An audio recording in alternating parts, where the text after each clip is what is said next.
जी भाई एवं बहनों, सरघाटी विधानसभा से आ रहे हमारे दीदी मंजू अग्रवाल जी। तो जिस तरह से पिछले बार इनको जीत का माला पहनाए थे, उसी तरह से इस बार भी हम लोग जीत का माला पहनाने का काम करेंगे।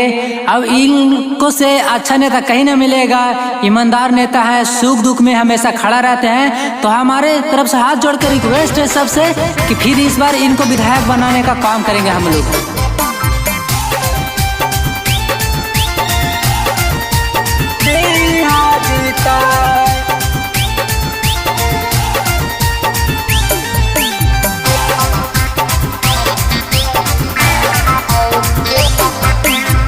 हमारो मंजू दीदी गरीब के जनामा, मिली जुली दिया चाची अबरी दे नामा।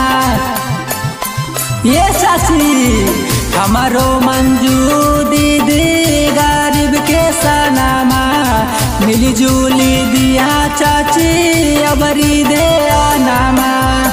कि चाची दिया इनके विधायक बना, कि चाची सरघाटी विधान सभा से जीता, घाटी विधान सभा से दिया जीता।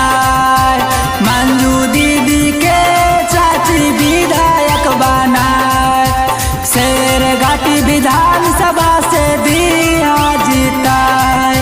मंजू दीदी के चाची विजयी बनाए।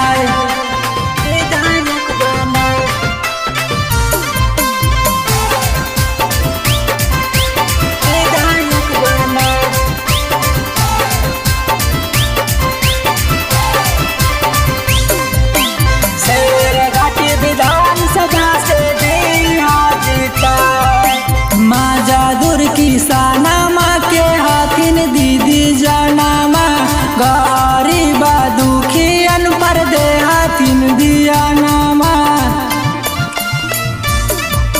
माँ जादुर किसाना माँ के हाथिन दीदी सनामा, गरीबा दुखियन पर दे हाथिन दिया नामा। कि चाची दिया इनके विधायक बना, कि चाची लालटेन पर बाटा ना दवा।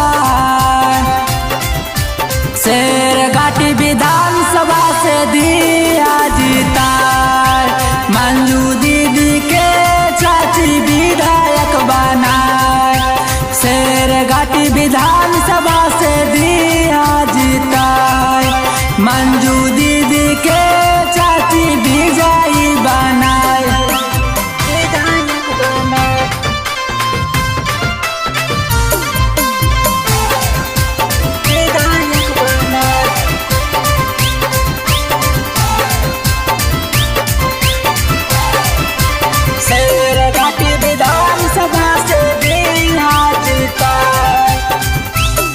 आज इना के चाची सब करी सपोर्ट जी, मिली जुली सबे चाची दिया इनके वोट जी।